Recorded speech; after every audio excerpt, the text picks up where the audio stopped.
Welcome back, Flyers Nitty Gritty fans, to Getting Gritty with It with your host, Wolok, my partner in crime, as always, Vasili Gianarakos. Vasili, what's up, bro? Oh, doing well, Yariv. I got to go and get down to the game in Toronto for the Flyers Leafs, so it's good to cover that and get some content for the website. Obviously, Flyers over the past Western road trip go 2-3-1 and then lose to the Leafs coming back home as well. So in terms of just the results, it's not positive, but the actual play on the ice, which we'll get into, they have looked pretty good. How are you doing, my friend? Doing well, dude. Yeah, it's weird midpoint, to the season. There's like positives and negatives. It's like very up and down year. And I don't blame people for being frustrated at what's going on and, even what's going on with Michkov of late. And we're going to talk about some stuff. And yeah, it's been an up and down year. It hasn't been, all roses for sure. As somewhat expected, but I think the turmoil was not as expected, before we get into topics, let me do the usual spiel. Please, everybody listening, please like and subscribe. Hit the notification bell for notifications. And for the audio versions, go to Spotify and iTunes. Give us a follow and a rating there as well if you can. It's a humongous help to us. It's the best way to support us. If you're listening right now and you're not doing that, please do that. Take the time to do that for us. We truly appreciate it. And also shout out to our sponsors, Jim Steaks at 4th and South. Make sure to go get yourself a cheesesteak from Jim's at 4th and South. It is freezing outside. I'm sure it's cold in Toronto as well. Make sure to go get yourself a nice hot cheesesteak from Jim's. They have one of the best, if not the best, cheesesteak in Philadelphia. And also, Summit Public Adjusters, 215-752-0560. Use them as your weapon against the insurance companies. They will help facilitate the entire process between you and your claim. All of the annoying parts that you don't want to deal with on your own, Summit Public Adjusters will help you. Again, Summit Public Adjusters, 215-752-0560. And also want to give brief shout out to our partner, SportsSpider.com. Guys, if you're tired of searching multiple websites for sports news, SportsSpider.com has you covered. They collect the latest articles, videos, and podcasts from around the web and organize them by your favorite teams. If you want to stay as up to date on our Philadelphia Flyers or the NHL in general, make sure to check out SportsSpider.com. The link is in the description. All right, let's get into it. Our topics today, we were talking a little bit before this. Our topics are a little bit all over the place. There's not that much specific stuff, so we're just going to do one of our kind of rambling episodes. This is kind of news, but not so much news now because it's happened for a little bit. I'll let Vasili read the actual quotes, but Michkov was asked about his relationship with John Tortorella, and Tortorella was asked about his relationship with Michkov and, how that process is going. Overall, pretty positive sentiments from both. And I think Michkov in particular just shows the maturity in his game and why he was able to make the NHL at 19 years old. Yeah, definitely. Yeah. I'll read the quotes. I think it's encouraging too that it's not just coming from obviously one side, like Tortorella solely or Michkov solely. It's coming from both sides, like the sentiment, right? Of the relationship and the positivity between, Tortorella and Michkov. Like Tortorella even himself stated that he's a great kid. He's easy to coach, easy to work with. And he doesn't say that about all prospects and all rookies, as we've seen with some other players he's worked with in the past. It's not always, roses and daisies, right? With some of these players in development and things like that. So I'll get into the quotes. So this initial one is basically surrounding their relationship, and then the other two are surrounding some other things concerning Michkov, like his ability to speak English and how that's coming along, and then also his conditioning. So this is the quote about Tortorella and their relationship. So Michkov stated, He's the coach, so he knows best. Of course, he explained everything and gave me advice on how to play and what not to do.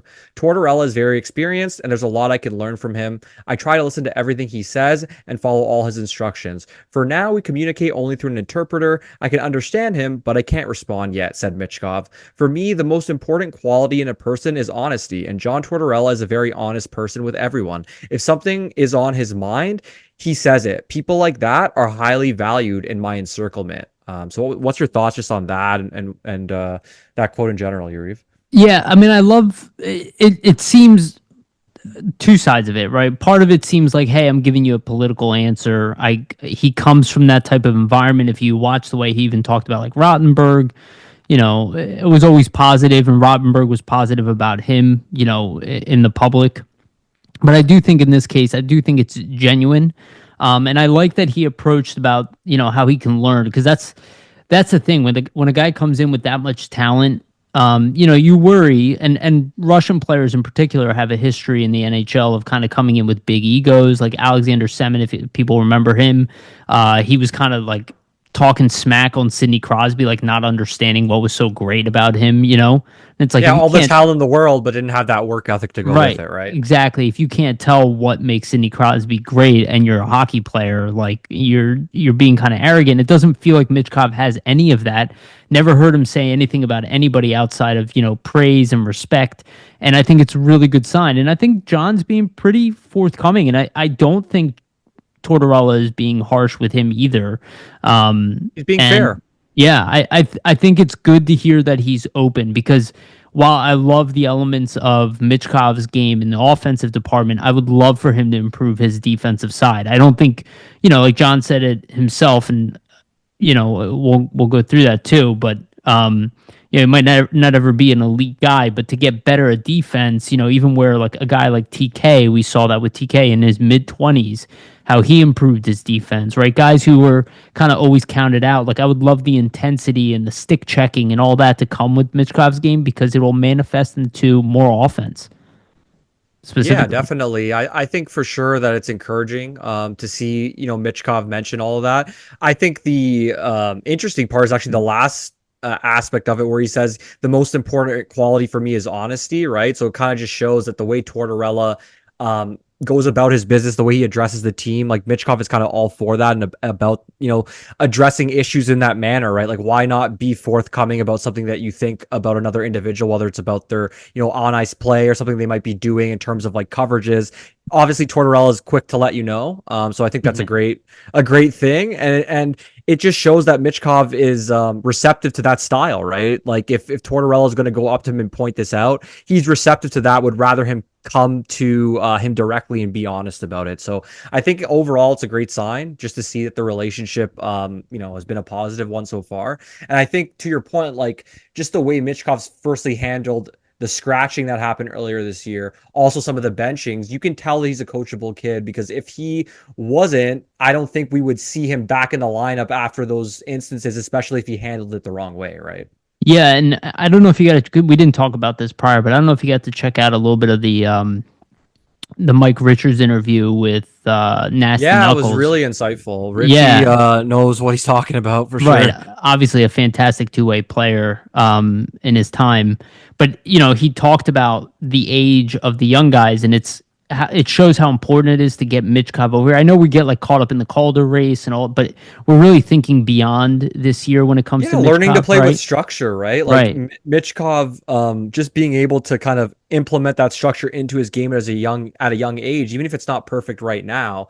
Just the fact that you're teaching him so early, it's going to get ingrained into his style of play as he continues to develop here. Right. At least that's my thought process. And if he comes over like somebody like Kirill Kaprizov, and this is not a knock on Kaprizov. One, I don't know the guy. I don't know his personality well and any of that.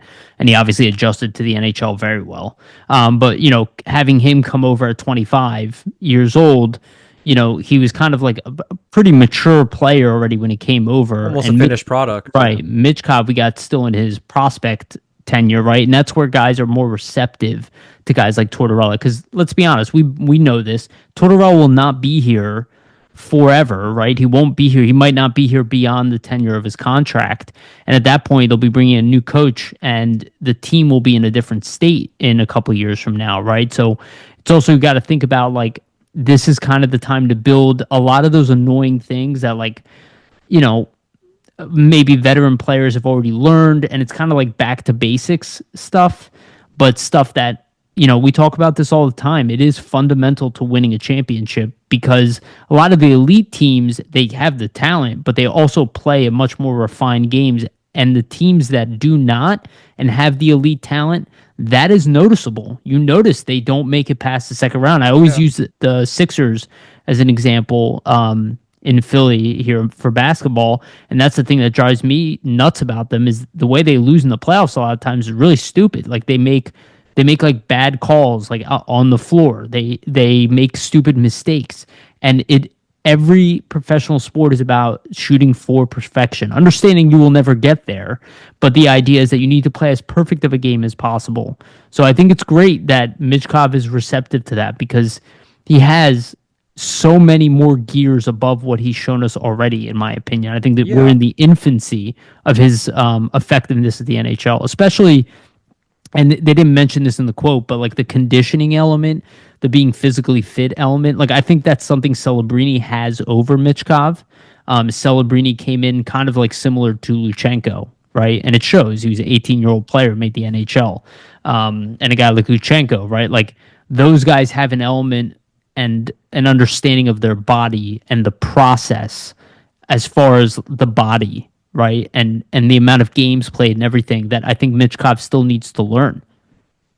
No, yeah, I totally agree. I think too, when you just look at, successful NHL teams in general, structure and teams that have structure are usually the teams that are going to go far and are the teams that are going to win championships. They overachieve. Yeah, being able to ingrain that structure in your young players is what you ultimately want to, do and try for, right? So just I think the fact that Michkov has the opportunity to learn that type of structured game from a coach like Tortorella, that's going to be beneficial for him down the line and throughout his career. And like you said, right now is the best time to do so because typically once a player set in their ways, it's very hard for them to maybe change or break habits as we've seen in the past, right? So actually, now's the time to really ingrain it, I would say. We saw a perfect example of that with John Tortorella when he tried to take over the Vancouver Canucks, who were already a good team. They were consistently in a position to win, right? But they could never get over the hump, still never did, right? And they tried to bring in kind of a tougher coach to make them more defensively sound. And it lasted 1 year because the team wasn't really in a position to receive John Tortorella's message. I guess the counter argument to that is Barry Trotz with the Washington Capitals. And it does depend on your leadership. And it was kind of talked about, not that the Sandines were a problem in any kind of way, but they were like two elite players. And to get them to buy into Tortorella is a lot harder. It's a lot more hit or miss, where if you can get to the guys early, like eventually Michkov at 27, let's just say, right, is he going to be as receptive to John Tortorella's message after he's putting up 100 points in the league on a regular basis? Probably not, right? He'll be more receptive coming in the league and understanding he's learning.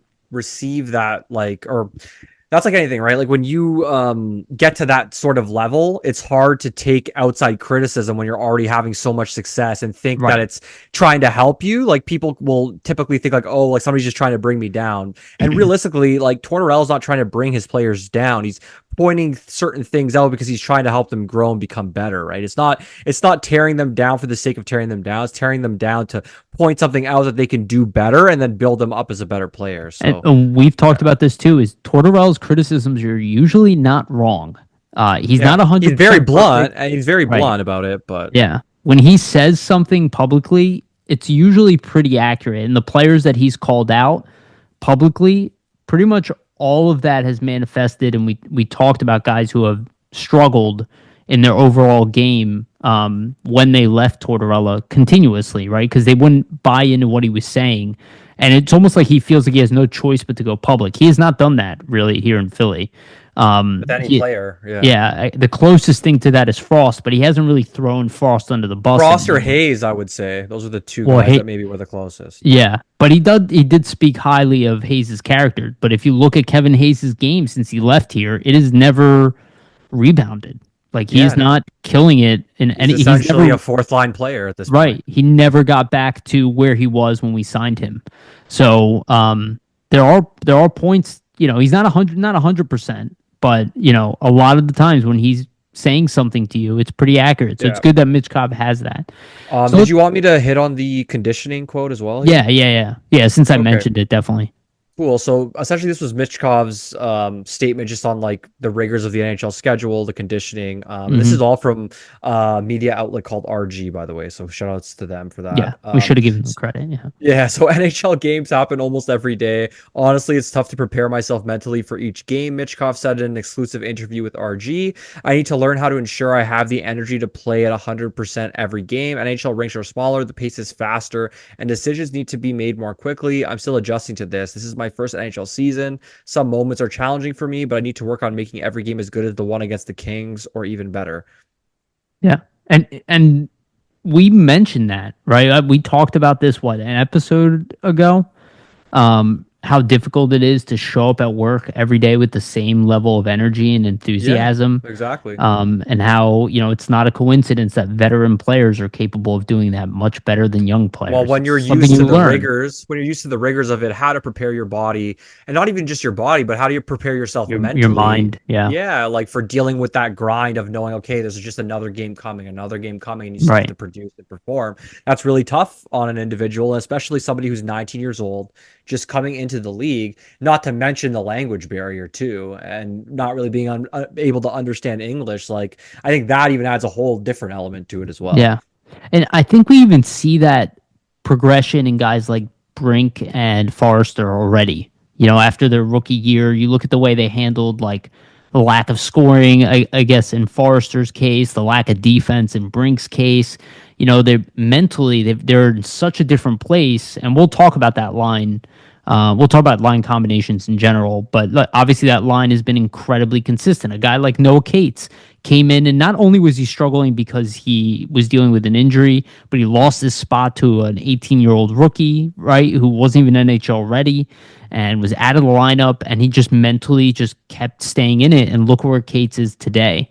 It is so important to be able to mentally rebound and just stay focused. And this is something we've also mentioned is how Tortorella won't talk about other games. He doesn't want to talk about previous games or the game beyond that, right? He's primarily just focused on the next game, right? Because he learned over his career that you have to just be in the present moment.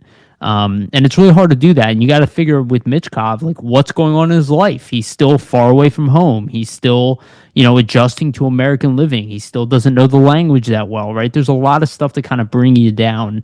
It's easy to forget about that when it's like a professional athlete. But if you're talking about a college student, right, something most of us can relate to listening to this, think about how you felt, away from home and, especially if you didn't know the language. It's just things Yeah, what if you went to school compile. abroad? That's a very good comparison to make, right? Like it could be Yeah. very similar, just the situations. But yeah, like I just think for the conditioning, like the energy levels, everything for Michkov and that, like you could totally tell when the team has a couple days off, he looks infinitely better, right? Like when Yeah. they're not playing back to back or playing the 3 and 4 nights, like you see him pop a lot more. And I think that's just something we're gonna have to probably adapt to and get used to over the season. I think it's gonna be a consistent theme where like when games are in bunches, you might not see as much out of him. And I think really when you look at the total amount of games he's played, right? If you look at the KHL numbers, he's already essentially almost surpassed that or very close to it. I think it'd be 6 or 7 games behind that. I think the Flyers are just at like the halfway mark. I Yeah. think he played like 41. 47. I think he played like 47 games in the KHL. But you have to factor in too, those KHL games are usually more spread out. They're not as congested. So like this kid's never played this much before. So it's really not surprising to me that in these stretches of back to backs, things like that, like he might not have the most energy or looks like he has his legs, right? It's partially why I'm so excited for the off season already, because like assuming we don't make the playoffs, because right now we're not in a position, and we might get closer, but it's going to be tough to make the playoffs this year, right? But assuming that he has a long off season, you He can think really about train. right what he can do. What he can do in his off season, what he's learned, what he'll pay attention to, That dieting, firsthand experience, conditioning. right? Yeah. Exactly. Let's hope he actually, and look, he might go back to Russia temporarily. I don't know what the scenario is with traveling. I wouldn't be surprised if he wants to go home, but if he stays around and just focuses on training, that'll be a really good sign. It's tough to ask that of a guy, and a lot of guys go home. Jamie loves to point this out to us. all the time. That the guys who kind of stick around in the summer, they tend to have a better start of the season. So I'm interested to see how he adapts. Right, Yeah, he's so I good at do. adjusting. I do wonder with his parents, or not parents, his mother and brothers, getting to come over with him as well. Like if since they're here, that kind of forces him, not forces him, but like allows him to want to stay here. That they're Well, already here, we don't so know we if don't. they're still here right now, though. Do Yeah, we? I'm not sure. I'm not sure on Right. that, but I did know like they came over. I'm assuming it was for the whole season. I would guess. I'm not. I'm really not too sure, but that I would make just the most remember sense to me. Briere said hopefully. Yeah, that's You true. know, So. I don't know because you have to get visas and stuff like that. Yeah, But exactly. That's stuff kind of beyond that we're really aware of in terms of yeah, like insights on how to get a visa, but you know. good question to ask Michkov though. Um, so yeah, let's talk about some stuff that's been frustrating around Michkov. And it's the power play. And obviously over the past handful of games, Michkov has been struggling offensively. I think he's got like 2 points in the last 8 games or something like that. Which is obviously very different than how he came into the season, and he was above a point per game at one point. And I don't doubt he's going to get out of it, but his usage on the power play has just been baffling. Like, look, everybody's a little frustrated with Rocky Thompson running the power play. Running the offense hasn't been so bad. Actually, offensively, the team has been pretty middle of the road. So, like, not that bad. So that's why I hate piling on Thompson. But I had a tweet that was like, kind of went pretty popular for me, where I said, "Can we bench Rocky Thompson for the team's power play?" When Michkov got benched, and it's just been really frustrating. And you look at the combinations they're putting out there, and they're not awful. I get why you were giving Farabee a chance. I get why they're like mixing it up, but the reality is he is by far your best power play performer. And he had one shift, me and you were texting about it, where he played a full 2 minutes on the power play. And I'm like, well, that should happen like almost every time. Like if you're gonna, Give him the OV treatment. well, yeah, if you're gonna reduce his minutes at 5-on-5, overplay him on the power play Well, because, he exceeds there, right? well, and it's even noticeable. You can, when you watch the game, like the top power play unit has not been great, and every single time Michkov's out there, something gets created. He's still not perfect out there, but he is much better at facilitating than anybody else on the team, and it's very noticeable. So like not having him on the top power play, and then they putting him on the left side and not on his offhand. Some of the times I'm just like, I kind of like. I've like had it up to here with the power play. Like not so much Rocky Thompson. I know it's easy to just say that's his only job. It's not. But like the power play, I'm like, how did you guys manage to take a step forward and then take a big step back? It was like one step forward, 2 steps back, and then they're also now trickling like Well, around 30. I just think for the power play, like beginning of this, like they looked good at the beginning of the season, right? And beginning of the season, other teams are not going to be as sharp defensively. And I think that's Sure. the crux of it. Like you saw, right? October looked pretty good. Once you started getting into November and the teams are kind of, getting a little more stingy, more to their defensive structure, you kind of see the power play success dip. And I mean, in my opinion, like not having Michkov on the top unit, it just doesn't make a lot of sense. Because first of all, you can see out there when you just watch the game that on the power play, when he has time and space, he just like is able to create things that other players on the Flyers are not even able to really think of or even really see. Like he sees certain plays that other players typically cannot see, and that's pretty obvious when you watch the game. So that's kind of why I don't understand it, because the team certainly has a problem like creating high danger chances or working from the perimeter to the inside and actually creating like a high danger chance sometimes on the power Mhm. play. So why wouldn't you want your best facilitator, especially a guy who can really facilitate the puck from behind the net to the front of the slot where most goals are created on the power play or in the NHL in general? Why wouldn't you want that guy out there for as much as possible, especially when you're not like driving him into the ground at 5-on-5 in terms of minutes? So why not utilize him in a spot where, firstly, if you play him the 2 minutes, more puck possession, maybe he can get you a goal and you can win. But also just like, why not utilize him if you're not utilizing him elsewhere anyways? Yeah, and it's one of the only times that it makes sense right now to play Konechny with Michkov, at least the way they're doing it, and then you're missing out on that connection Yeah. And I don't necessarily see the Tippett Konechny connection there. I just think you're like overthinking it now. They're very similar players, so it's hard for them, in my opinion, to be effective together because the Konechny's the most effective when he's carrying up the puck and like streaking down the wing and shooting the puck on net. What's Tippett the most effective when he's The doing the exact exact same same thing. thing? So Yeah. like you have two guys that basically do the same thing on the same line, and you're almost like neutering one of them because one guy needs the puck to do those things, and then you take the puck away from the other guy. Yeah. Yeah, it's not I mean, in terms of like the chemistry. I don't like the power play combinations at all. so Like, yeah. let's move down the midseason thoughts and let's just get into line combinations. I'm just gonna say this right now. I hate the line combinations right now. I don't hate them in the sense that I'm like, oh, this is like I see the logic in everything. Like there's nothing that I look at and I go, oh, these people are morons. Well, you can No, roll four lines. That's what it really is, right? right, but none of them are working. The only one that is working is the Cates line. And Yeah. I want to get back to that in a second. But for instance, last night the Flyers lost to. So as we're recording this, the Flyers lost to Toronto 3-2. Both goals by Travis Konechny. Both goals not on the line that he's designated with. I know, right? That's not a coincidence in my mind. That line, while individually they've all played actually pretty well, as a unit, they are not complementing one another.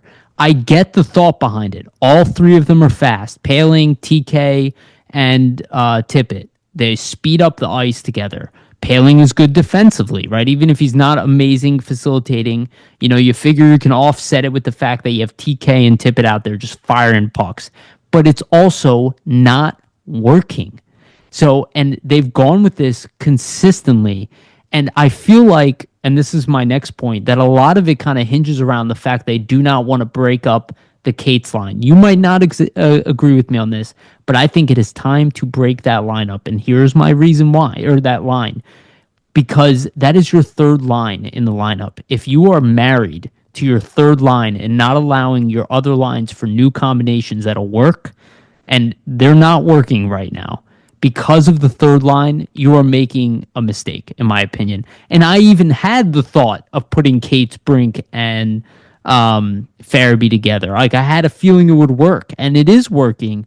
But you need to get it's more important right now. Like I'd be looking at it as like, how do I get Noah Cates with Michkov or TK?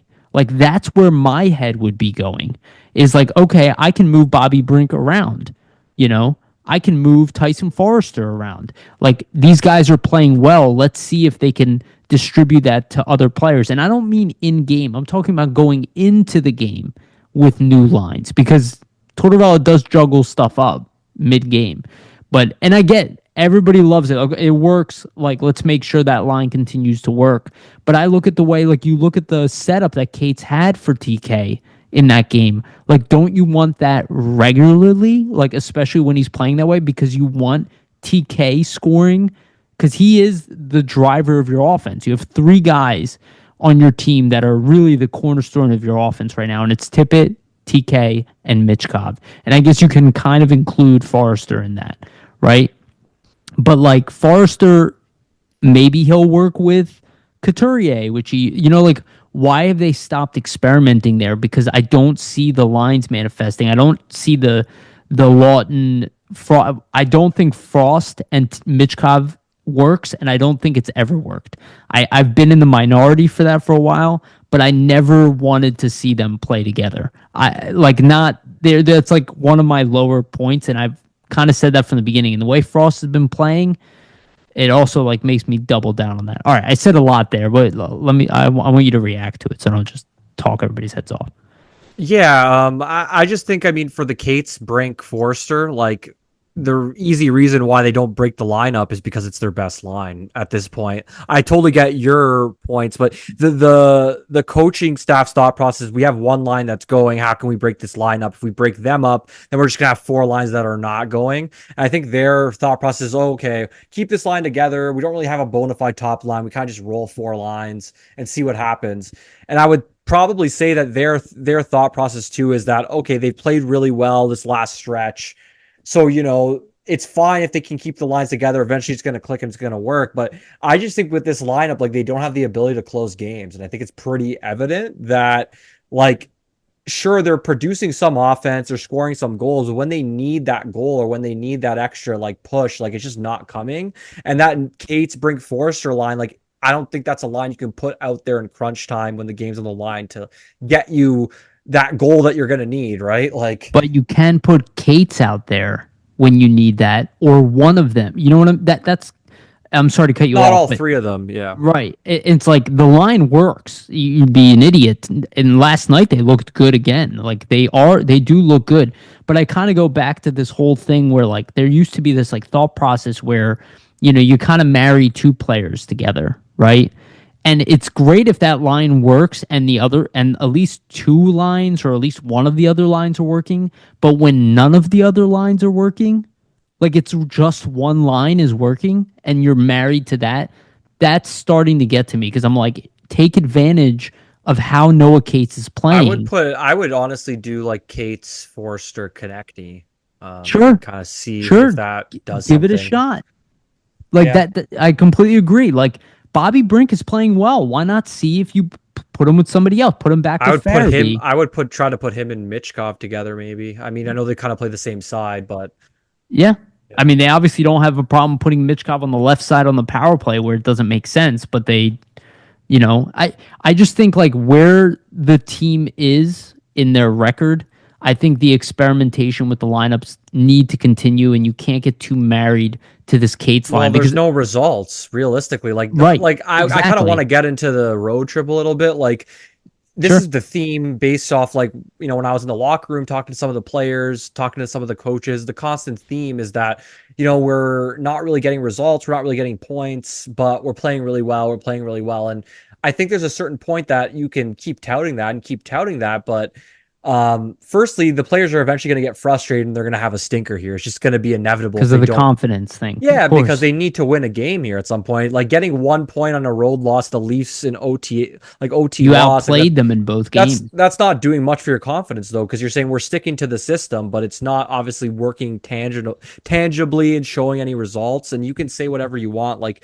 we continue to play this way, it's going to happen. We're going to win games. We continue to play this way, it's bound to happen, which is true. But I also look at like you have played this way since what, like the LA game essentially. Like that whole road trip, like you played LA really well, you lost. You played Vegas really well, you lost. You played the Leafs really well, you lost both times. Like, and to me, it's just like, sure, you're playing well with this lineup, but you can't win or close out any games with this lineup. And also, the goaltending plays a factor too into that, which Yeah, we'll and we're going to get talk about into. that. That's a It whole plays separate thing. it plays a large factor in all of this. And again, I want to make this very clear. Actually, the games against Toronto, I thought were some of the best the team has Hockey looked they've played all all. year, yeah.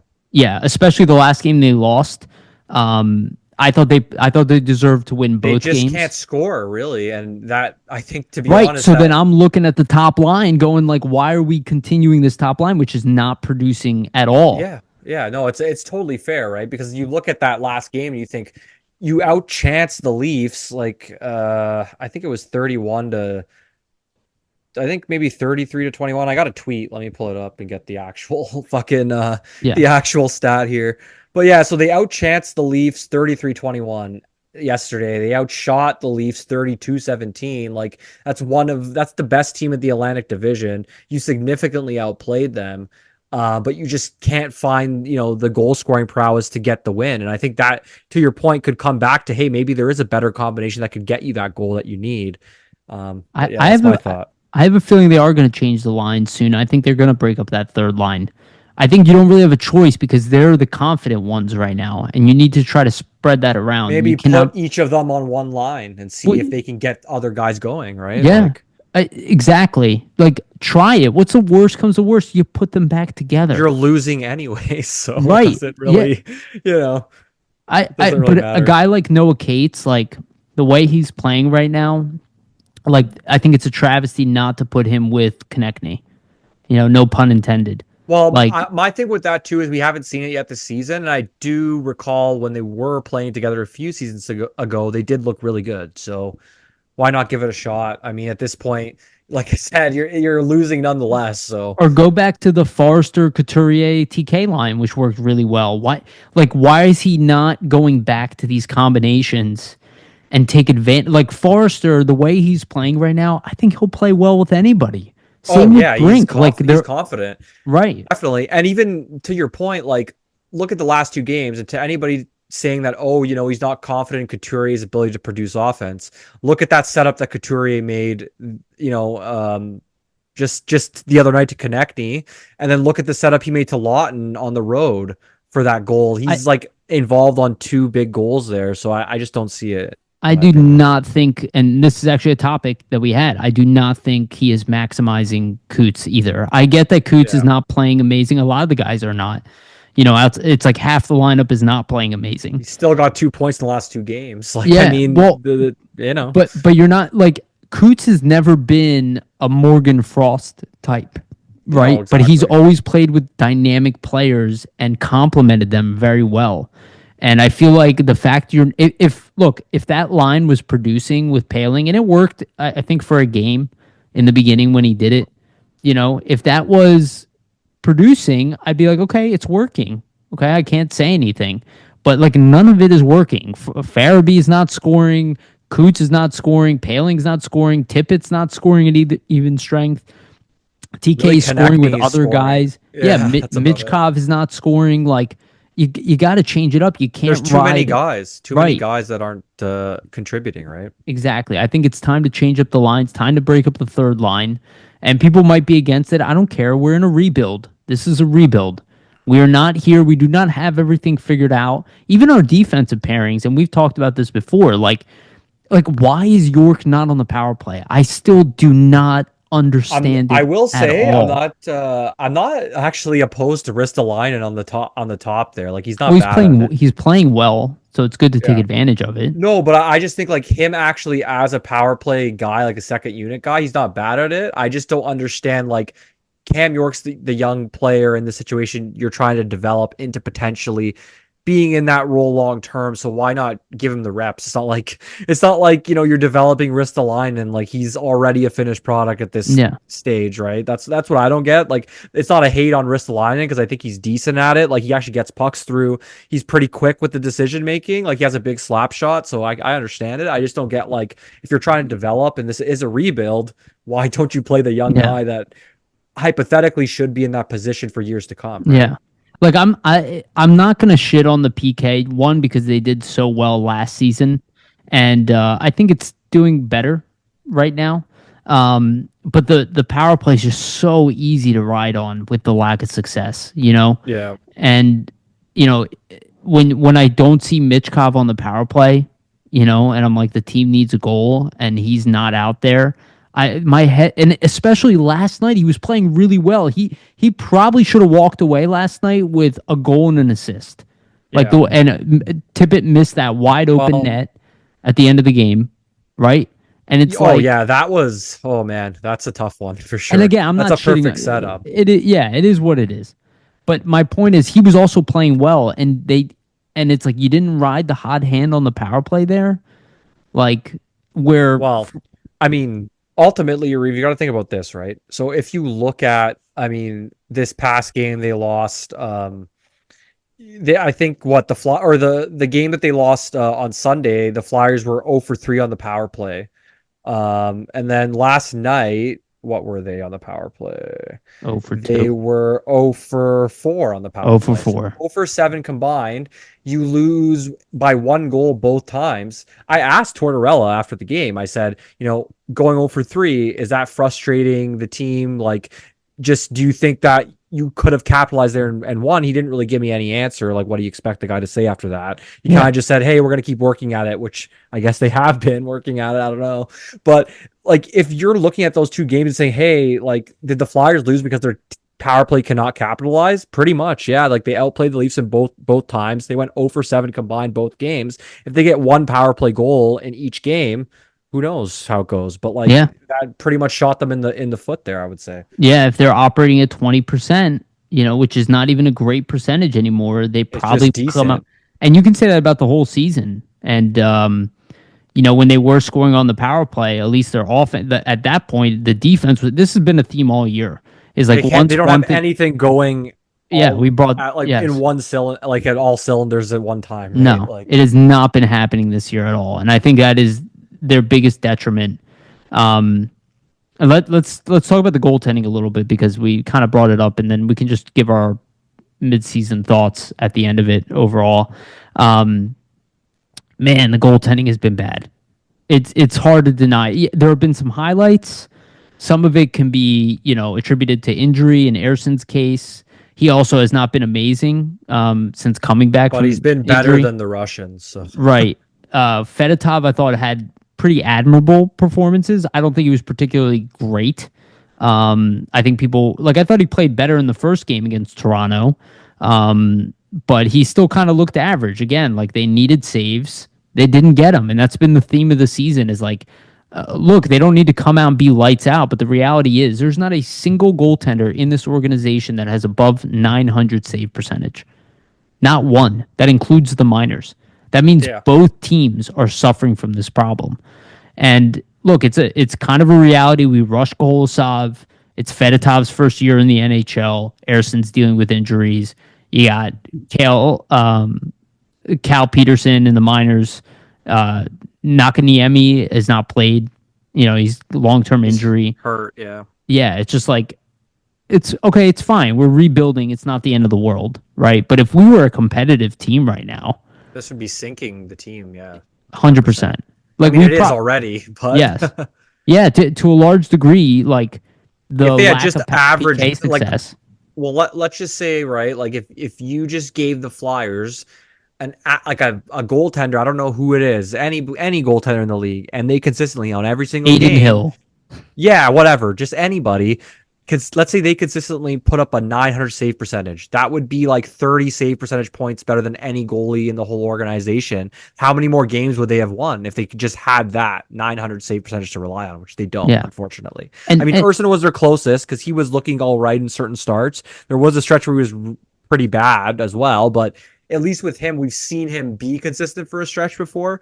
With Fedotov and Kolosov, like you haven't really seen these guys be consistent more than a game or two at best. So he pretty much was, earning a shutout, and then Kolosov took over and did an admirable job. Yeah. In his last game played. That's why it's tough because I think he was really turning things around, and then unfortunately he got hurt, right? But it's still okay. But everybody deals with injuries. And I think it's all together. Like, I don't think the team has played defensively well enough throughout the entire season for the goalies' numbers to be kind of lifted by that. Yeah. But I also think the goalies haven't played well enough to rescue the defense when they have made mistakes. Well, look at these past two Leafs games, right? Like Fedotov on Sunday, he played a good game, but he still had an 880 save percentage in that game. Obviously, it's his first game back after 31 days. I don't want to bury the guy. I think he played a really good game in that game. Like, gave him a chance to win, made some big saves. But you can't deny that the first two goals were really bad rebounds that typically most goalies in the league probably aren't going to kick out into the slot. But, like it's just. But you notice how low our expectations have dropped for goaltending in the way that like they give up 3 goals and they're like, oh, he had a really good game. Like if Carter Hart gave up 3 goals in a game, we'd be like, yeah, he was okay. Where we knew what Carter Hart's ceiling was. It was you can't score on this guy. I gave him more of a pass. I gave him more of a pass on the Sunday just because it was so long. Like, and just from my personal experience, like if you're a goalie and you haven't played in over like even a week, man, like getting sharp, being on your angles, making sure you're not kicking rebounds out into the slot, just like this guy was doing. I mean, I'd employ you to go in net and try and see if you're able to fucking 100%. Deflect the shots, right? It's so hard. All valid. You're 100% right. It's all valid. It's just. But the second game, to your point, like on Tuesday, I mean, once again, 3 goals on 17 shots, like only 14 saves on 17 shots. That sinks them. Considering Wool saves 30 of 32 and looks lights out, right? And he had tougher shots against him than Fedotov exactly. throughout like the game. You look at Fedotov, okay, Austin Matthews scored. You could say whatever you want, it's Austin Matthews. That wasn't a great goal to give up. Like, it was a little bit of a push shot. We needed the Tavares one. Yeah, the Tavares one, okay, I can respect that just because that's a wicked snipe. And you can tell me, I'm sorry to cut you off. Even there, you can tell me because you're a goalie and I'm not a goalie. And he's off his angle. He's off his angle. That's what it looks like to me. But I will say, like that to hit that shot Tavares hit, that's like a one. That's like a one out of. It's also John Tavares, right? That's a real nice shot. So like, the problem is that we're saying this like every game. Like yeah, I know. it's not a That's like the this thing. game in isolation is not a problem. It's the fact is we cannot get Well, a there's save where we're like, or a night where one of our goaltenders is just not beatable. no You know what I'm saying? consistency. No That consistency, no reliability. And I think right, that seeps into the play in a negative way for the skaters because totally. they obviously realize that, hey, if we let this big, defensive breakdown happen right now, chances are it's in the back of our net where like you're second guessing maybe plays that you might make to spring for offense because you're thinking about the defensive side of things. Yeah, And that could be impacting the fact that they only had 2 goals in the past or each game in the past 2 games here, right? Because yeah, maybe they are playing more defense first because they know that, hey, if we really open this up, like Fedotov's going to get fucking burned, right? yeah. So I think in a rebuilding state, it's not the end of the world because you want your team to get better at D. But yeah. again, if you were a playoff team and this was happening to you, it would probably, people would be burning cities. Like Well, there would yeah, be a they trade made. yeah, exactly. I think if the Flyers Look were at in look any at the sort of Avs. real, yeah, I think if the Flyers were in any sort of real playoff contention, they probably would have made a trade or tried to explore looking for some sort of different goalie. But just this is kind of what I was saying online. Like I made a tweet kind of going over just the goalie situation. Like I don't see them making a trade because why would you make a trade No, in the they're situation that you're in? Like just run with these 2 goalies, see what happens. To be honest, like I think Fedotov just need like I think for Fedotov, I think he has a lot of the tools to just be average. And if they just give him reps, we'll see him progressively start to get better. Like I think he has gotten a ton better since beginning his of the first three season. Oh my starts. god. Yeah. But that's what I mean. Like the guy hasn't played now in 31 days. You put him in against the Leafs, one of the most high powered offensive teams in the league, and he looked pretty decent. Like Yeah, just give this guy yeah, a I run of agree. starts. Maybe see if he can build on this and get better, right? Like I think now's the time to give him a shot because you might as well. Like Yeah, yeah. It's hard to disagree with that, and that's why I'm not usually the guy who shits on goalies. But I am getting frustrated with like not a single game where I guess I'll stick with Kolosov and Fedotov where like even if they've done it for 40 minutes of the game where they're like looking lights out, they'll still have a bad goal or a some savable. soft goal will come Yeah, in. Yeah. and That was the nice goal, right? That lost them the game, essentially, I would say. right. It's just like every game, like you have to worry about it. And I don't think this is something that's sustainable. I don't think this is something we're going to deal with like for years and years. Um, like I don't think the staff at least assumes that, right? Like I think they do want a long term solution. I don't think they think this is good enough either. And again, a lot of people want to be rebuilding. Like Kolosov should not be in the NHL right now. Like Yeah, that's the he needs reality. He should be reps. in the He needs minors. reps in the minors. I just think the situation that you're in now, I mean, who's better than him to back up, unfortunately, right? Like you Well, can't they don't have argue anybody right now. that's Erson's what not I even mean. healthy. That's what I mean, right? So Oh yeah. they're just in a hard situation. Like they're just in a Yep. tough spot where you kind of have to keep him up now. I think if Urson was healthy, the way Kolosov was playing, I think they would have maybe tried to have that tough conversation to send him down.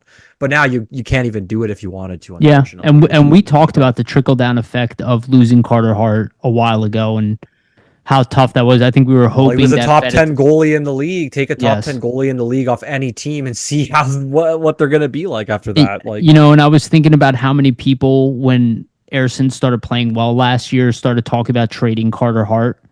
I don't know if you remember that, but that was like all over the place. Like, oh, oh, we I have do. Erson net, and I was just Asinine, like, yeah. and I was like, well, or do you Yeah, he's have only two good played 20 goalies? games in his whole career. He's only played 20 games in his whole Yeah. career. I'm sure that's a guy like I think Urson's going to be a good goalie. I don't know if he's going to be even a starter though yet at this point. Like it's just too early. He hasn't even had a full season yet to even be a starter. This was his shot and he got hurt 3 times. So Which that's also concerning in a that sense. that's Yeah. my concern with him is health because he had injury problems his first year too. Yeah, exactly. It's not just this year. So I do, even though he did settle in, and I still believe in Erison, and I believe in Kolosov, but I think Kolosov is just in the NHL too early. He's not Carter Hart. Like Carter Hart was an anomaly Like that's the thing. He was To a come in at special 20, goaltender. yeah, of course. But even Kolosov's even a little bit older, and I think it's still too much Too for him at early, this point. yeah. Yeah, Yeah. he needed a year in the AHL. And I don't know if the Flyers are even going to do that at this point. And they might just, let ride it out here and try to figure out what goes on, in the future. So what are it's the midseason. We're not doing grades or anything like that. But what's our overall thoughts like on the midseason is like, mine are like I am extremely frustrated with the power play. Goaltending has been disappointing. Let's just say that. I am shocked at the team's inconsistency from game to game. Not the losing, the inconsistency in which they play after last year. I thought they would be more consistent. I don't mind I was more frustrated with the way they played when they beat San Jose, which it might sound weird to people, than the way they lost to Toronto. Even though they won 4-0 against San Jose, I still think they played better against Toronto. It's They like did, yeah. the way they played recently, I'm less frustrated by that. But I'm like, will that even stay? Like, are they building on that, or are they going to regress, and go right back? That's been my theme of the entire season, is just uneven from everybody, coaching Yeah. staff and players outside of probably Travis Konechny and Travis Sanheim. Those have been the most consistent players on the team, and everybody else has been somewhat of a disappointment to some degree. Yeah, I would say for me it's pretty similar. Like I thought after last season they would probably become more consistent, right? Like we would see a team that on a night to night basis, what you're getting. You kind of know the style of hockey they're playing. You expect this from them nightly. That's what I thought we were getting ourselves into this season, just based on how they played last season and kind of the pieces they added, and also just another year under Tortorella, understanding the system, understanding the structure, understanding the way he kind of wants the team to play. Obviously not the case, right? Like it's the opposite of that. It's basically a Jekyll and Hyde situation for this team, where on a certain night you have them playing super structured, and another night, they were letting in 5-6 goals and getting blown out on certain cases, right? So I think the last stretch, this is probably the best hockey they've actually played all season. But the frustrating part is that you've played the best you have all year, but you don't have a lot of points to show for it. And you have played some upper echelon teams. So I'm interested to see where it goes from here, to see if they can continue the strong play as we go along. But it's tough because when you're a player, if that frustration sets in, who knows if you keep doing those same things, to play that well and whatever comes with that. So it's going to be a battle for the coaching staff to be able to kind of cement that, hey, even though you guys aren't getting the results, keep playing the same way. So I kind of want to see like if the coaching staff's able to get them to do that. I mean, time will tell as we go along. In terms of individual players, I mean, Konechny's having his best season potentially ever. He's pretty much on a 40-goal pace, I think. I think they were saying on the broadcast it's like 39 goals, something like that. Well, 20 and 41. It's a 40-goal pace. Yeah, that's 40. There you go. Okay, so either way, like Konechny, great season. Sanheim also best season that we've seen from him. Maybe Risto. He's just taken a whole other step. I would say Risto too. I don't think there's been a game where you could point to Risto and say like he played terribly or anything. He's been pretty consistent. Those have probably been the most three, or the most consistent for me. I would say Couturier as well. I think he's flown under the radar considerably. Like he hasn't been putting up a ton of points, but in terms of the defensive play and kind of what you can expect there, I mean, he's Sean Couturier. It's pretty evident what he's going to bring to you on the defensive side of the puck on a night-to-night basis. So that hasn't really changed. And yeah, like some disappointments, like to be honest, Morgan Frost been pretty disappointing. Like I thought this would be a season where he could really take a step forward, and they've really given him every opportunity. Yes. Tons of ice time, top six usage, playing with Konechny and Tippett, playing with, Farabee, playing with Michkov. It's not like he's being put like on the fourth line, or in situations where he doesn't have talented players to play with. He's just not producing. Owen Tippett to a degree as well. Like I thought just there would be a higher level of consistency to his game, but there's just certain stretches where he's pretty invisible and you're just not seeing him make an impact, unfortunately. Yeah, and you can't ignore the beginning of the season, because like even Cates, who I love, I'll say it straight up, he's one of my favorite players on the team. He didn't play well in the beginning of the season, And then he was okay, but now I see the Noah Cates that I know. But it's like Yeah. where was in the beginning? Tyson Forrester, understandable, right? Sophomore slump, I talk about it all the time. Struggled early, right? Didn't look like Tyson Forrester. Now But he even looks like for Tyson those guys, Forrester. Yariv, I kind of give them a little bit more of a pass. Like Cates is not with Cates because he's kind of still in that like 25, 26 age range. But like for Forster and Brink, they're way younger. Like for Frost and Tippett at this point, like they're getting to that age where you No, kind of want to see them be totally. consistent or players, especially Tippett, just because we're paying him so much now going No, no, there, right? totally. My whole point is that you can point to at least 80% of the roster and That's been point to, inconsistent. Yeah. yes, Scott Lawton played really well. More recently, struggled mightily in the beginning. Ryan Paling struggled in the beginning of the season. Now playing better.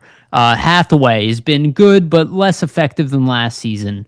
You can pretty much go across the board. Cam York has not been as good as last season.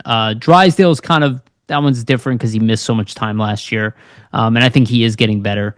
But like again, Zamula, okay, up and down season as well. Like it's pretty much everybody on the team is not. They're not like all together at once. And even going back to what we were talking about, one line is doing excellent, the other three lines are not. It's like that's like the theme of the season is like even when something goes right, and you would think when your third line starts scoring every night that would lead to wins because your top line is consistent, right?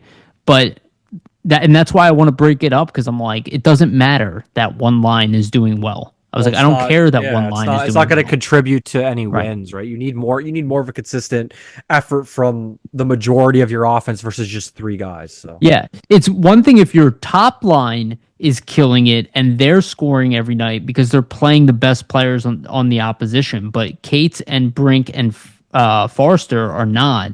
It's not your top line, and you're like riding your third line. It's like that's how long is that going to last for it's you? not, yeah, because eventually they're going to slump at some point as well. Right. So. Yeah. When they become the focus, right? And Noah Cates, and I love him, he's like a 50-point player in the league, a two-way center. At best, yeah. Right, exactly. So it's like, is that really your focus is to get the third line? I do see Tyson Forrester as a top line player, and I see Brink to be a potential top six forward, but it's like, I don't know. I've been so up and down this year, and I understand why everybody. I am frustrated. Probably the most I've been frustrated in a while with the team. But I also understand that this is a rebuild, and we've been saying it, talking people's heads off. The season was built in with insurance, and it's clearly, if you look at the budget, it's all focused around the off season to begin with. Draft, yeah, exactly. Well, that's kind of why I don't see them trading for a goalie because chances are this goaltending scenario is going to end up ensuring you get a top 10 draft pick and you have 3 first round picks. So I just can't see the management staff being like, yeah, let's trade for like a sub decent goalie that has like maybe like a 900 save percentage to get us a couple more wins so we can make our draft position worse. Like I don't see the logic, right? And if the Avs and the Oilers, have early exits, those are even better draft picks. Well, I just figure, I mean, I don't want to put anything crazy out there, but I just figure like if you're the Flyers and you end up with a top 10 pick and then you have 2 other first round picks, like are the chances of you making all those 3 picks very high? Like I figure they're going to try to make some sort of splash. I mean, that's just my thought. Who knows? I don't know. Well, we talked about it last week, is it time for a shakeup? And I think not this during the season, but off season. Yeah. Or draft, yeah. Yeah. I mean, you have too many guys stagnating in the lineup. You're lacking a top center. Even if you draft a top center, and let's say you already have one in Luchenko, you need somebody who is a veteran. Who's established. Yeah. Yes. You cannot go into it, assuming that you're going to find Sidney Crosby in the next draft who's going to slot in as top line center. Look, even Michkov, who is a potential generational talent, like he can't do it at 19, 20 and play against the best players every night. He's not necessarily ready. Like you need a guy who can walk in there. And this is where I think, we talk about Morgan Frost. I do not know how much longer he's going to be part of this organization. I'm confused at how they would sign him to any kind of contract that he would be happy with and that they would be happy with. Yeah, I just think it's writing on the wall with the way he's been playing lately. There's just not enough. I don't know what to say. Like not enough jam in his game, to be honest. Like he just seems. I don't want to say like he's coasting out there because I think he's really trying, but I just don't see. I just don't see an aggressive nature in his game at all. Yeah, and it's like he's not playing well with Michkov, you know. And I really want to see Michkov with TK. I know that they tried the line, it worked, and then they pulled it apart. And it's just like, I don't know, the best hockey I see from both of those guys when they play together in overtime and all that stuff. And it's like, go back to the Couturier, TK, try TK on the left side again. What's the big deal? You know, he's all over the ice anyway. You know, try Michkov on the left side. Try it again. You know, and now that it's not the beginning of the season, I don't know. I think they just need to keep mixing stuff up. Yeah. The defense is a little harder to do that with. So, you know, I don't know if they're going to ever put like York with Risto or something like that, but the offense is a place where you can do that. And I don't think the lines are, I think things have been way too up and down. Maybe they think it's a goalie issue, though. You know, maybe that's where possible. Tortorella's head is, Yeah. You know, because Well, I it's mean, really a big problem. Yeah, you can't point to it and say like that it hasn't been an issue. Arguably, I mean, like I said, look at the past two games. There's probably one goal in each game that Fedotov should have had. If he does have those, it's a completely different game in both Yeah. scenarios. So like, And we can say I that about a can't. lot of games this year. Yeah, it's not just that game. There's like probably like 15 games where that was the case, to be Well, honest. let me ask you something. As a goalie, goals off the draw, which we've seen way too many of those. Is that like a positioning thing? Is that a vision thing where they're just not seeing through a screen? Because it's been happening way too often. Like how many goals just right off the draw? Like, you know, it's a simple shot, makes its way through. Yeah, I think at least in my experiences, like you're typically off the draw, you're trying to see through screens because there's so many bodies in Right. front of you. I think both the goalies, like both the Russian goalies obviously are having issues with screen shots and fighting through traffic because they're just not as used to it. Coming from the KHL, I think that's probably the reason that you're True. seeing it. You're not seeing it as much with Urson, at least. At least I don't remember, anyways. If he was letting a ton of goals in off the draw, I will say though, off the draw goals too. It's like it's being square to where the puck's coming from. Like if you're not prepared, if you don't think that shooter is going to actually take the shot and then he does, you're kind of fucked because like realistically, let's say you're getting set and then puck goes quick over here and you don't think the guy's going to shoot it, you're going to be more like waiting and anticipating another pass. So you're not going to square to that shot. And then you're kind of late. And then thus you let the goal Yeah. in. Yeah. Like maybe it's bad luck and it's just kind of happening together, but I don't know. I've not loved the way the team has looked as a whole, top to bottom. I can, like I said, I can point We to can a point few out a lot of different exceptions. players. Yeah, like I can point out exceptions within that, you know, but overall as a unit, I'm not as happy with this year, and you know, understandably so. Where they are, they were in a playoff position pretty much 70% of the season last year. Actually, probably 80% of the season, and this year they touched it a couple times and have collapsed. You know, when they needed to win games. All right, real quick, let's take a pause. Just want to remind everybody, please like and subscribe.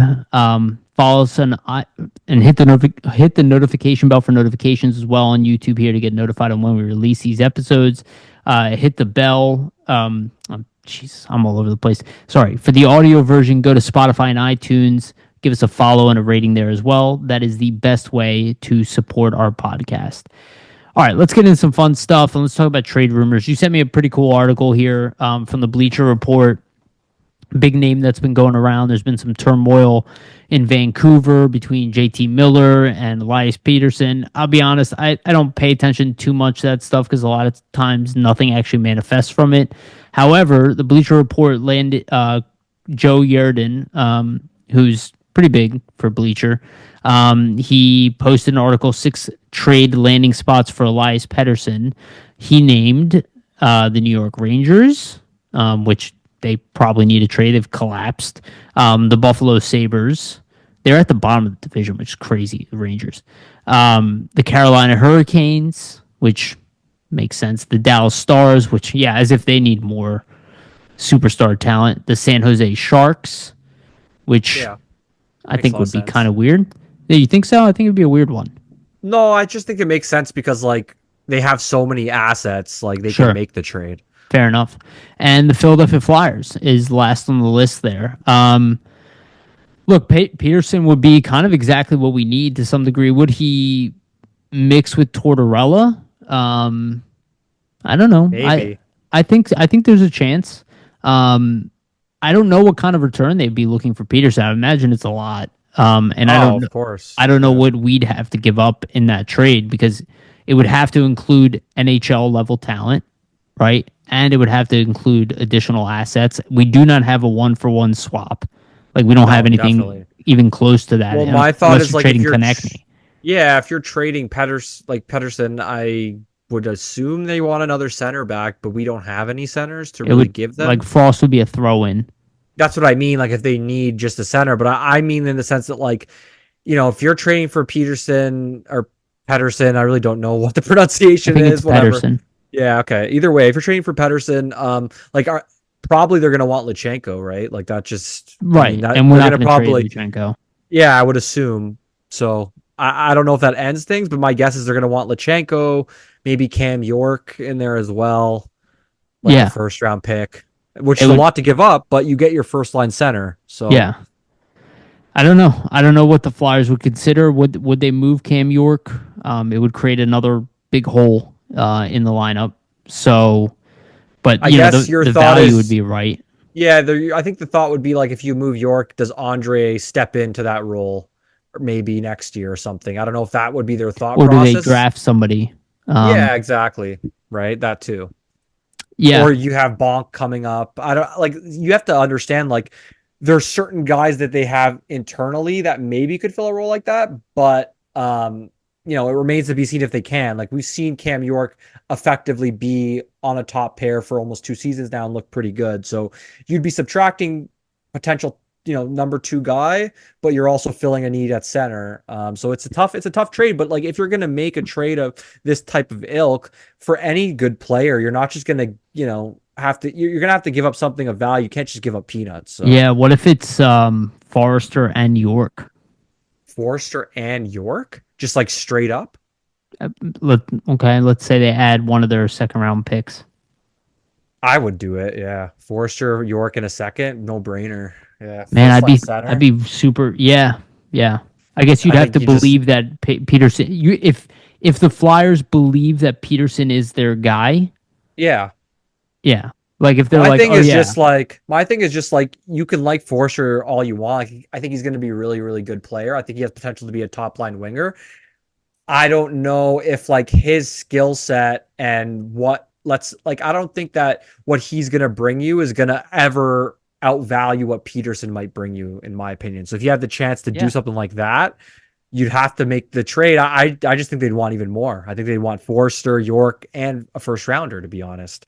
And then at that point, they're in the position where they can demand. Yeah, that's what I mean. And at that point, if you're the Flyers, like, that might be getting a little too rich for me, especially if the first is your own in this draft, where you might be picking top 10 too. Like, that's a real tough one. I don't think it would be. I think if you were to get Peterson, I think, let's say the Flyers have the 9th pick in the draft. Yeah. That is enough to build a trade around to get a guy like Peterson, because of course, you give Vancouver an opportunity to draft a guy who can replace him, right? That's the center, potentially, yeah. Then we also come into the fact that Peterson's 26. He doesn't necessarily, he doesn't necessarily go through, like, a rebuild. He has a big contract, which also weighs down his value. So I don't know. It would be interesting. It's a player that understandably would be coveted, and will get a big return if he is moved. I don't believe he's going to be traded. 102 point season in 2022-23, 89 points last season. Even this season, he's underwhelming and still has 28 points in 34 games with all these rumors swirling. So I have no doubt that, like, if you acquire him, he's probably going to be a point a game guy for you going forward for the foreseeable future. It's just, you have to hope that he gets even better than where he's at right now. Like, if you get him and he starts to regress, then it's not going to look like a great trade. Yeah. So you have to kind of be sure about it, but that's on any side of it, right? Like, there's going to be risks for either party, essentially. I mean, I think if you're the Flyers, like, the center position is so important that if something like this is even possible, I'm sure they're already exploring it and potentially maybe talking about it. Yeah, I just think 100%. that if you're Vancouver, like, why would you choose Pettersson, or why would you choose Miller over Pettersson? I don't understand That's that one. exactly what I was about to say. That's why I don't see them doing that. Well, I just think they're going to trade JT Miller instead, Right. and then the problem's Yes. over. Yes. You know what I I mean? totally agree with that. And JT Miller is a guy I'd be interested in too. I'm not offering that same type of Oh deal. yeah, that package is completely different at that Right. point. Even though he's a very good player, I But actually he's think 31 though, that so that's the problem for us. But he is exactly the type of player I'm talking about that I think the Flyers could use. Is he doesn't even need to be like a legit number one center. He just needs to be a really good number two guy. yeah. And JT is like right in that space of like borderline top line center, can be a top line center on a good team, but is ideally on a championship squad at number two. But he's My 31. only that's my only like concern with it is like he's 31, and let's say you give up some decent assets to get him. I would just say if you're the Flyers, why target him specifically? Wait till the offseason. There's going to be another center that's available that's a similar skill, and he probably might be a Yeah. younger age, right? Like, And I think the reality is this trade is not happening for the Flyers, at least not in season. Um, like if you are, if the Flyers go out and they keep their top pick or whatever, right, and they draft a really good young defenseman, then maybe they have conversations about trading York potentially, right? I think it's just too early for the Flyers to make that type of deal. And like you said with JT Miller, he most likely is going to a playoff contender if he's being yeah. traded. And it's probably going to be a swap of like a veteran guy for a veteran guy. Realistically, it's going to be a hockey trade with a guy like JT Miller because he's 31 years old. It has to be a team that thinks they're missing that piece that will help them win the cup. It could be a team like the Rangers who are trying to rebound. I think there was a rumor that JT Miller was offered for Zibanejad. Yeah, that was a while ago, but yeah, there Yeah. definitely was one. So like that type of trade though, I could is see him. what I could I see. mean, to be honest, like I think Washington makes a ton of sense.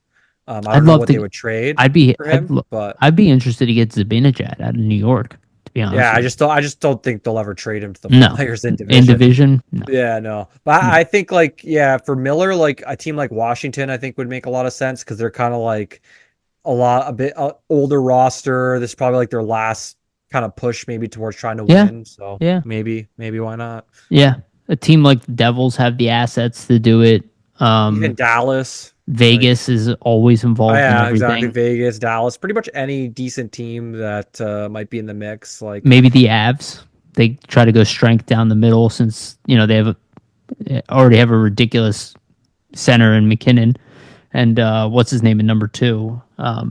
Middlestad, yeah. Middlestat. Yeah. So Well, I the don't thing know. is his cap it's 8 million, but obviously, there's It's a little it. there's potential for that to be like, you could eat some money maybe.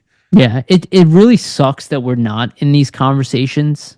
You know what I Well, it's mean? so much fun to talk about trades and Well, like like potential like that. we're not in a position to make these trades yet, and we still have to wait a little bit longer. And it was easier Yeah. last year when the team was exceeding Oh, wow. expectations. The one thing I will caveat though is maybe this is why Pettersson becomes the more tradable like asset here. JT Miller's locked in for 8 years, like, and he signed the deal in 2022, so he's a UFA in 2029 with an $8 million cap hit. Yeah, So we're not like trading for him. that's what I mean. But like, Sean Couturier.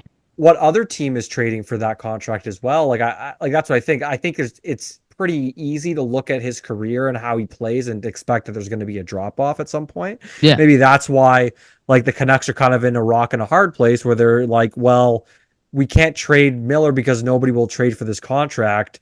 And Elias Pettersson and him obviously hate each other for some reason, I How much guess. does he make a year? 8 million a year.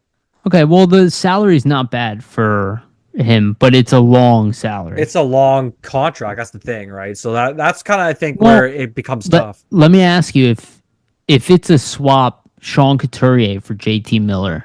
Oh yeah, I'm doing it. I'm doing the trade, How and much? it How sucks. many years Coots have left? I don't know off the top of my head, 6, but probably yeah, something like that. But 6 I mean, or like 5 or 6. Miller scored what 103 points last season. Like you can't, and you kind of have to take Yeah, that. you'd have to look at it. But that's, it sucks that Couturier went through those injuries because we probably wouldn't be talking about it. I'm interested to see how Coots goes into next year. I know everybody wants him to be better immediately, coming back, but maybe it'll take a little bit longer for him to get, you know, more effective. Um, but yeah, some's got to give. The other one, and this is per Elliot Friedman, Dylan Cousins to the Red Wings is A popping rumor. up. Yeah. Yeah. The Red Wings, I guess, make sense because they've been rebuilding for so long that they probably would look to make a big move, Yeah. and try to revitalize their team. Dylan Cousins, the guy I would be interested in for sure. Wouldn't require the Yeah. same package that it would to get somebody like No, Peterson. I think that's what the benefit is, right? You go after a guy like Cousins who's been struggling a little bit with the Sabres. You could maybe get him on the cheap potentially, Hmm. or for a lot less than you would in comparison to like a Pedersen or somebody else. Maybe. I guess the only risk is I'm pretty sure Cousins signed a pretty big ticket this past summer, so there's a little bit of a No, you have to uncertainty with the contract, right? Because I'm just looking up the details. Yeah, he signed a seven 7 year, seven years. 49 Yeah, million, 7-7. 7.1 cap hit, Yeah, 7.1 million. So like you just have to, I mean, if you're trading you for got to him, be right? sure. Like, yeah, it's a risk because realistically, like you're looking at his point totals this season. I don't think they're that great. Let me just pull them up right here. But No, he's like half a point a game, I think. yeah, so right, like if you're gonna be paying 7 million for this guy and he ends up only being a half point a game, it's gonna look like a pretty shit trade. Unfortunately, yeah, he's like 20 points in 41 games. Last season, 47 points in 79. And then the year that actually earned him the deal, he had 68 points in 81 games back in 2022-23. Maybe So that's what earned him that contract. maybe Which I that's hope he can get back to a that, right? Frost Farabee,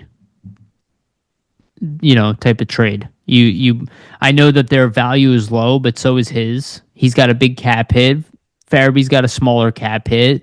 With Frost, you can pretty much sign Even him it for out. pretty cheap. Yeah. Yeah, and it's about even. Maybe it comes out to be 8 million Hey, for you know Buffalo. what? They're looking for a change. If you were gonna trade Frost and Farabee for Cousins, and let's say that was the trade, like this is bona fide, okay, straight up, those guys, I would do it. I think at this point, like it would benefit the Flyers just to get another center in here, and also, I mean, though I like Farabee, I just think at this point, like he's been on the team for a while. Sometimes you just need to make a move, and if he needs to be the guy that goes, it just is what it is. I think Frost at this point, we're both kind of on the same page that it's just not going I, to happen here.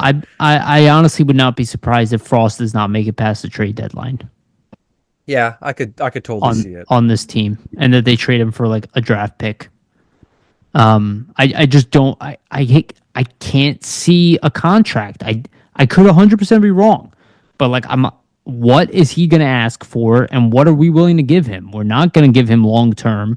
We're not going to Yeah. give him a big raise.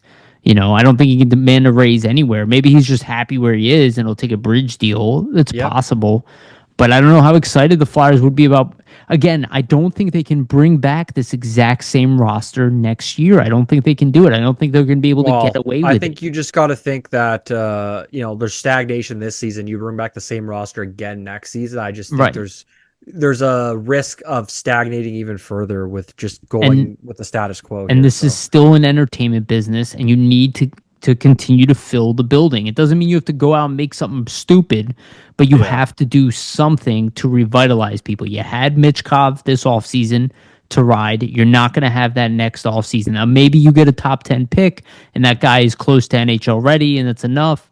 But again, they only have like 2 more off seasons really to prepare themselves for being competitive. So you have to take advantage of both off seasons, and you're probably not going to do everything you want to do in one off season. Yeah, exactly. I think the Very next difficult. two will Right. be crucial here for the management. Yeah, they're going to have to figure something out. All right, another piece of news, and then I figure let's end on doing our prospect readouts stats. Yeah, sure. But this was just announced today. The Stadium Series in 2026 was announced in Tampa Bay, which is going to be interesting. I don't really know how they're going to make that work. Well, I No mean, they've done idea. stuff in the past, Against like Boston. just to say. Yeah, exactly. But I thought I at guess first it we'll was see. in Boston. I was like, okay, yeah, Yeah, that makes sense. no, But in January in Tampa Tampa. Bay, it's like 75 degrees there. Hey, they got the pipes under the rink. They're gonna somehow get it going. I don't What know. is that Close in the dome. Celsius? What is 75 degrees Celsius? I don't know, like 25 Yeah, okay, degrees. something like that. Yeah, Yeah. it's way too hot to have a rink outside. Yeah, no, not good. I don't get it. I, I don't really know how, I don't really understand how it's gonna work, but there's Maybe they're some sort gonna of do a dome. technology. Maybe it's a Well, dome. that's my thought. Like, close the dome. There's pipes underneath the rink. It stays cold. They're I, gonna have problems, I don't know how it's gonna work. guaranteed. Right? Hey, They why have to know not? something. I mean, I'm That's no what I mean. expert on I'm not ice. aware. I'm not aware. I just figure like there's probably something going on that makes it feasible, or else how could you do it, right? I will say I'm really glad that they don't do 4 of these a year anymore because it was like Yeah, I was getting a ruining it. lot. It was I getting way didn't. too much, and also like this past one that they did with Chicago and St. Louis, like was the lowest ever viewed. It's also like, I why are didn't you doing watch it it. on? Why Did are you you? doing it on New? No, I didn't watch it, but why are you doing it on New Year's Eve? No one's watching that. Yeah, you do Do it it New on New Year's Year's Day. Day. Yeah, Yeah, but like New Year's Eve, think about from a marketing perspective of you're marketing this league. Like everybody in the world is going out on New Year's Eve. I know you had the game at like 2 or 3, but like it's still not smart. It's still not a smart thing to do. New Year's Day, when it was its own thing, that was like the only hockey game on TV all day. Like there was like 12 other games or something on New Year's Eve. Like why? Like for example, right? I watched the Flyers play the Sharks on New Year's Eve. I did not watch Chicago. right. If you would have had that game on New Year's Day and no other games on, I would have tuned in to watch. Yeah, 100. Like percent marketing, it doesn't make any fucking sense, but Yeah, I I don't forgot the know. game was on. I tuned into it for like a few minutes and I was like, oh yeah, that's right, and then saw Yeah. Chicago getting spanked. Yeah, it's not it wasn't a smart way to do it, I don't No. think, but what are you gonna do? Yeah. All right, let's do our readouts here for stats. We'll go through. We'll do what we were doing for a while. We'll read the top producers. We'll go through the full list. Let me do the top. Let me do the numbers here. Sorry, I'll do the top 21, and Okay. then you take over, and then do the goalies. Yeah, yeah, sounds good. Okay. So yeah, Denver Barkey still leads the pack. He's done really well, especially after starting with mono, and his teammates leaving. He now has 45 points on in 30 games, 10 goals, 35 assists. Had some big games while his teammates were out. A bunch of like 4-point and 5-point performances. So his numbers kind of skyrocketed. Ilya Pautov, 27 points in 32 games. Pretty good. Not amazing, but pretty good. We'll see. Hopefully he becomes relevant in the KHL next year. Ulil excels with the Flyers. He's got 24 points in 25 games with the Phantoms. He has not played of late. Samu Tuamala slowed down a little bit. 24 points in 31 games. Still putting up points every now and then, but slowed down. Same thing happened to him last year. Jacob Goche continues his strong performance. He's got 23 points in 34 games, 14 goals. He had a goal last night. Oliver Bonk, he's been away, should be coming back. 21 points in 24 games, 6 goals, 15 assists. Spencer Gill had a couple more goals since we last read this through. 4 goals, 17 assists, 21 points in 33 games, still plus 23. Good season for the former second-round pick. Jet Luchenko did play a game back, didn't have any points in it. He has 20 points in 17 games for the Guelph. Jack Berglund has not played. He's injured probably for another, I guess, is 3-4 weeks, something like that. But he has in 2 games for Hockey Alvenskin. I always say that wrong. League. He's got no points in 2 games. He just went over to that league. Cole Knuble, 18 points in 16 games, still doing well for Notre Dame in the NCAA. Carter Sutherland, still struggling, 18 points in 36 games. His plus minus is a minus 15. Again, no contract, and I imagine he might not get one. Rodrigo Abels has been doing better of late, 16 points in 28 games. Had a goal and assist or 2 assists last night, I forget. He's also -4. Alex Ciernik, still stagnating. In 32 games, he's got 16 points, 7 goals, 9 assists. Anthony Richard is still injured. I don't even know what his injury is, but he hasn't played for a while. He's got in 14 games, he's got 16 points, still point per game leader for the Phantoms. Alexis Gendron has been heating up. He scored the other night. He's got 10 goals in 27 games, only 5 assists, but considering how young he is, that's pretty good. Excited to see how he develops. Alex Bump, 15 points in 18 games. Still one of the best players in NCAA. When is he going to get a contract? Let's go.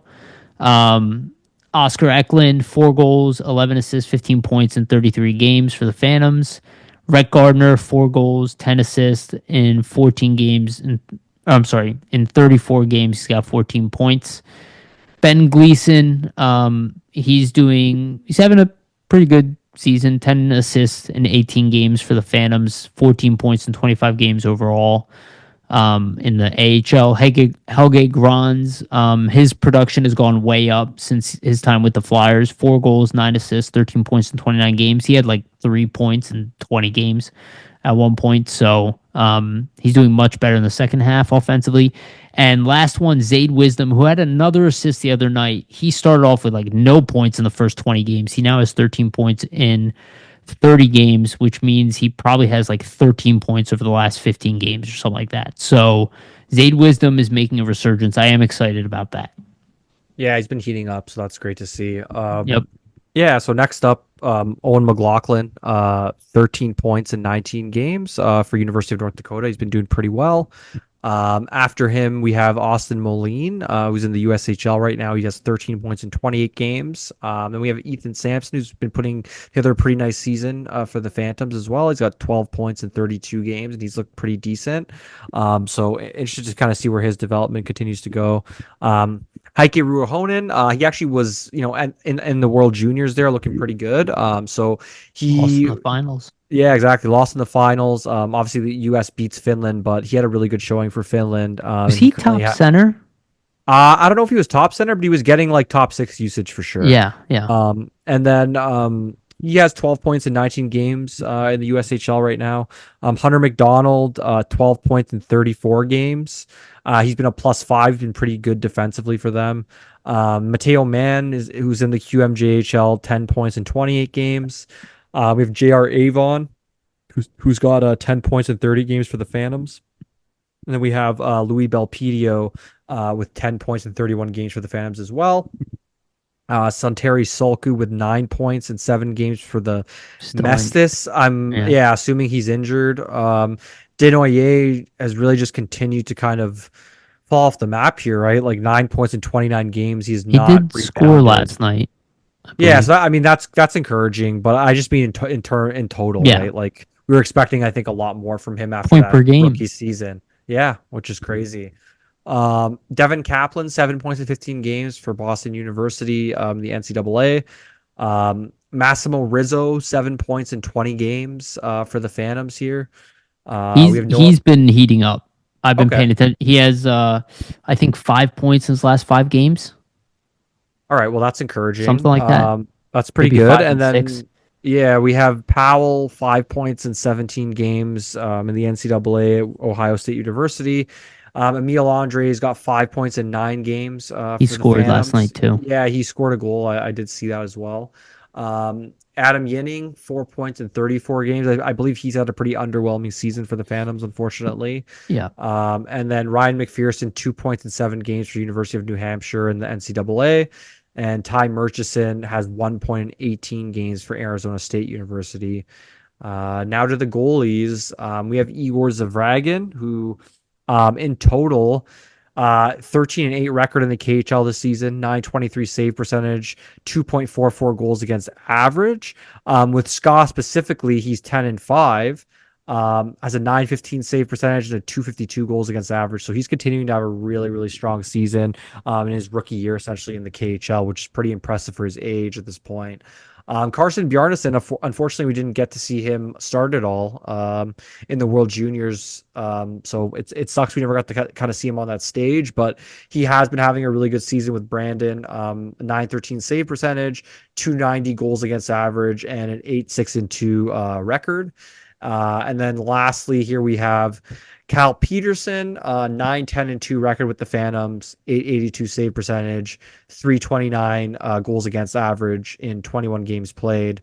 Then E2 Makaniemi hasn't played in a while here, so I'm not going to really read his stats off. Yeah. And there is also Matej Tomek, who has the best stats of all the goalie prospects. But yeah, but he's probably never coming over here. Yeah, in Czechia. All right, that's it for this show. Anything else you want to leave our audience with? No, just, I mean, we're going to continue to have articles, obviously, on flyersnitty-gritty.com, not just for myself, but a bunch of other great writers as well. Tons of content going up on the site. So just, keep an eye on the website. There's going to be a bunch of stuff to read about the Flyers. Yeah, for sure. Again, we thank you all for your support. You guys are amazing. Thank you for everything you've done for us. If you can continue to like and subscribe, hit the notification bell, all that stuff. For the audio version, go to Spotify and iTunes and give us a rating and a following there. That's the best way to support us. You guys are doing that, so thank you all so much. If you haven't done it so far, please do so. It's awesome, and we get excited when we see that stuff. And also shout out to our sponsors, Jim Steaks at 4th and South. Make sure to go get yourself a cheesesteak from Jim Steaks. It's cold outside. They have one of the best, if not the best, cheesesteak in Philadelphia. And Public Summit Adjusters, 215-752-0560. Use them as your tool to operate with the insurance companies. They will help you facilitate your claims and get the best claim possible. That's Public Summit Adjusters, 215-752-0560. And also shout out to sportspider.com, our partners. They are a news aggregator for all sports information, not just the NHL or the Flyers, but they have podcasts, videos, articles, everything. Make sure to check them out. The link to them, again, is in the description. All right. Thank you, everybody, for listening. We truly appreciate you. We love you. And remember, always stay gritty.